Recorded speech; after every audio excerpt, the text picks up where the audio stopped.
one person in the family. In every family, there is always one person designed by God to change the story.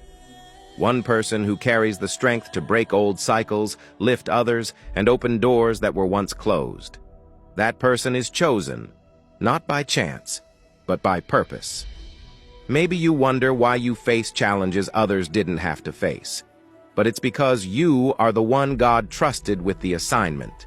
You are the one to say, "This ends with me." From now on, things will be different.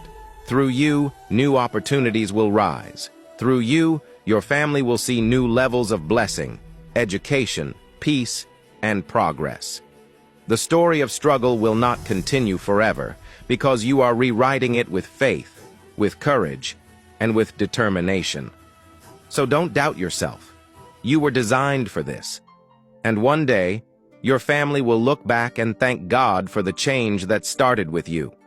Drop an amen if you receive this message and join our community for more. God bless you.